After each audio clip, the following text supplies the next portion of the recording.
Bismillahirrahmanirrahim. Assalamualaikum warahmatullahi wabarakatuh. Hi everyone. First, I like to introduce myself.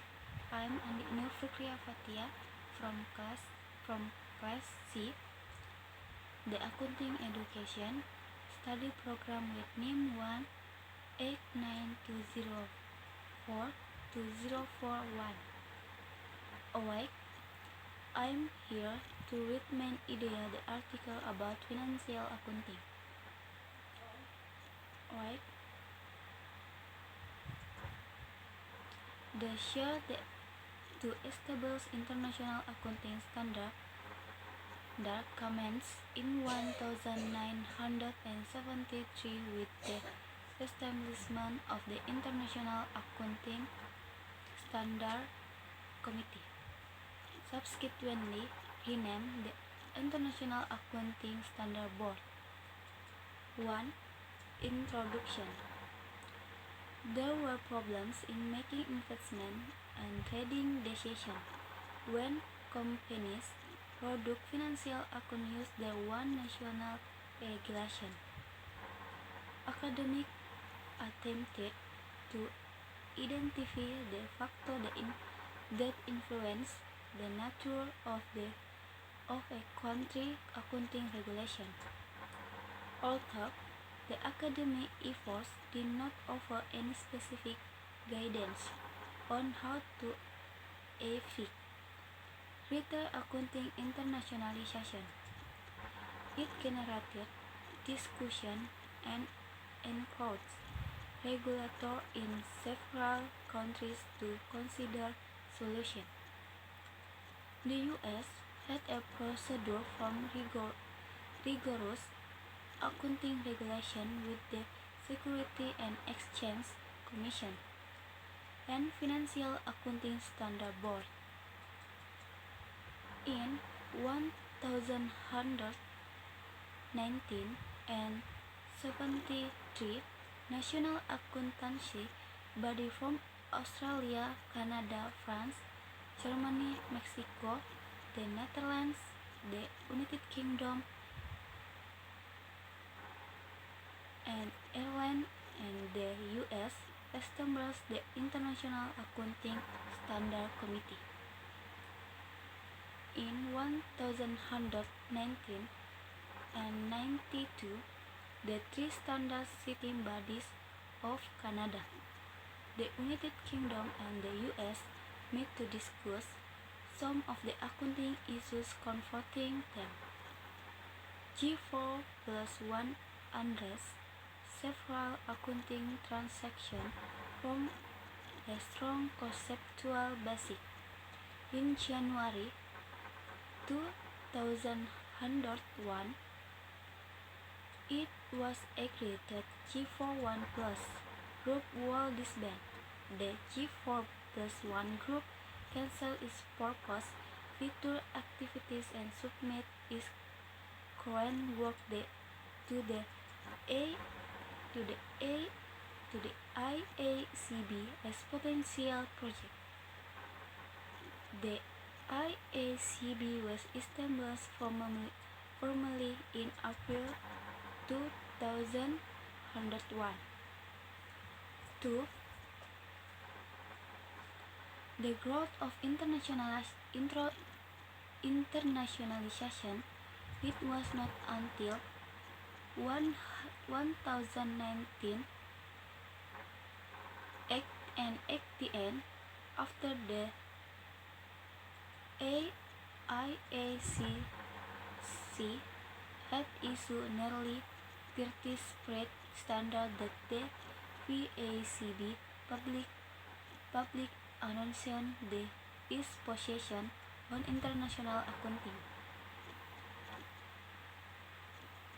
The delegation by the VACB for greater international involvement was met with enthusiasm by the IACC. The desired outcome was the worldwide use of the single set of high-quality accounting standards from for both domestic and cross-border financial reporting. It is argued that the unclear aim of the FACB was to ensure that U.S. accounting standards were to be recognized worldwide.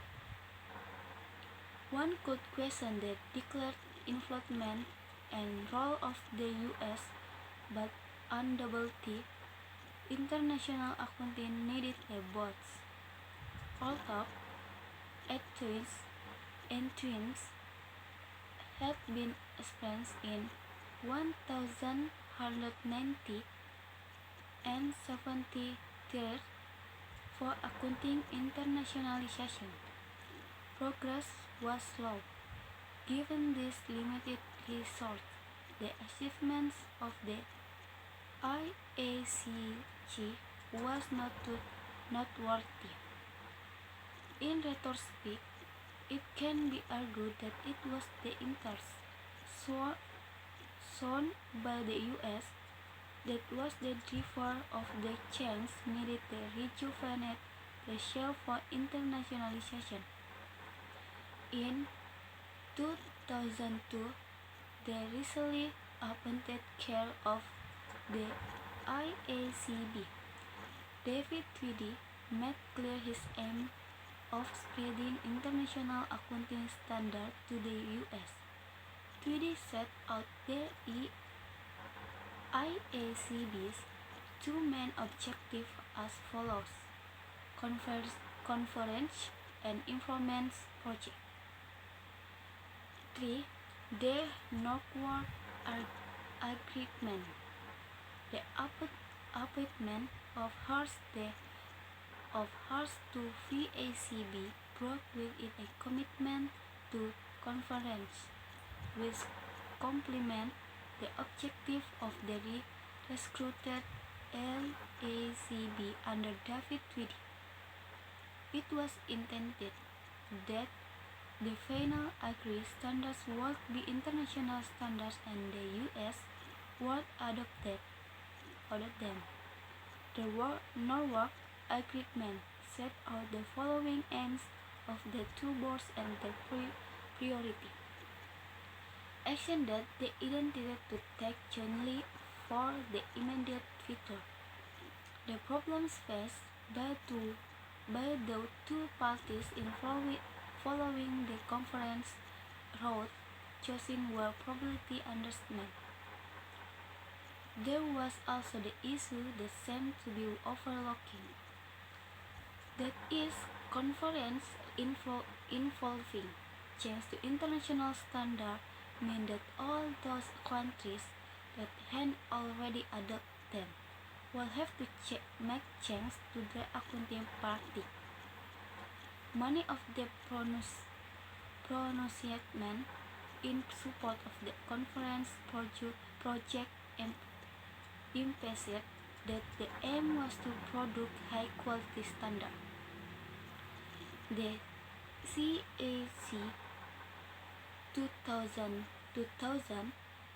state the high-quality standard must have consistency, comparability, relevance, and reliability. For the purpose of conference. Following the Norwalk Agreement, the VACB and the IACB worked successfully on several short-term projects. 2002, the Norwalk Agreement was signed, and the announcement of the short-term project both boards were worked on jointly. 2006, the issue of a roadmap that shifted from the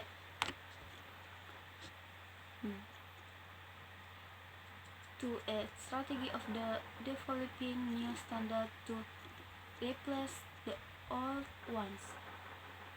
2008, the issue of another roadmap. The 2008 roadmap was met with considerable applause, but There was signs that the adoption of IFRS by the US was uncertain.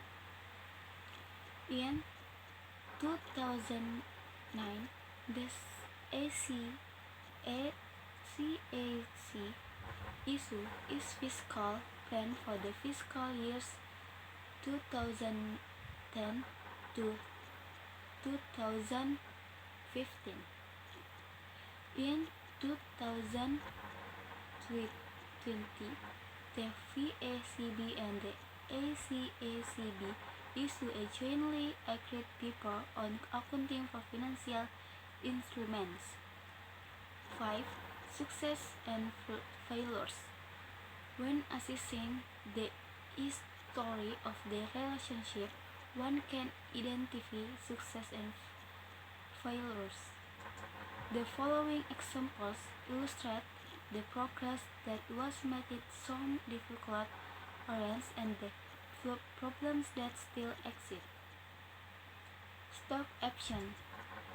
There was demands from several quarters for stock option to be expensed, but there was political hurdles preventing this from taking place. In June of 2019 and 1993, the VACB issued an exports draft on stock option that recommended the five-year approach. AE option issues the employees will be recorded in the financial statement as compensation expense. The process of conference brought about some change. SVACB and the IACB have used similar standards on the treatment of stock-based compensation. Financial accounting and reporting has been improved. Intangibility asset. Increasingly, the most important asset for generating future benefits are intangible assets. The original regulation in the US allowed companies to use one of the methods when making an acquisition, i.e. the pooling of interests, or the purchase method. To first method combines the book flow of assets and liabilities of the two companies to create a new balance sheet of the combined companies as if it had always been one. The second approach, the purchase method, gives rise to goodwill and the Regulation Act. The term requires goodwill to be written off over 14 years. The procedure is to compute the fair value of a business segment using the present flow of the future change flow and compare that to the current flow. The end of conference. 6. The end of conference. The conference project has been fruitful with strong signs of rapport between VACB and the IACB. Participation of opinion were becoming evident as the technicalities of full standard conference become more apparent. The messages in the roadmaps and other documents that were issued become less buoyant. The limited evidence available suggests that companies in similar countries do not experience significant change on adoption of IFRS, although the IACB has to certify the right of action to be able to issue a standard. 7. Conclusion. The share for international accounting regulations start from formally in 1119 and 73, the first standard setting organization.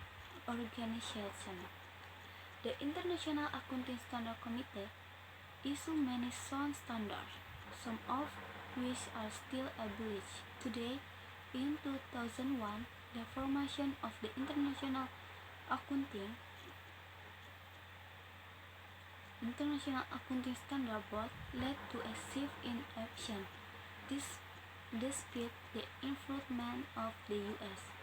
at the early stage in the effort to form an international body, the U.S. gradually withdrew.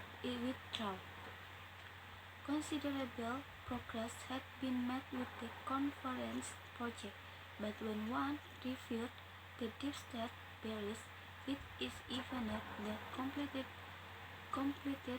conference will be unobtainable. The short-form conference appears to have ended, and the U.S. has decided to follow its own course. Right? Thank you.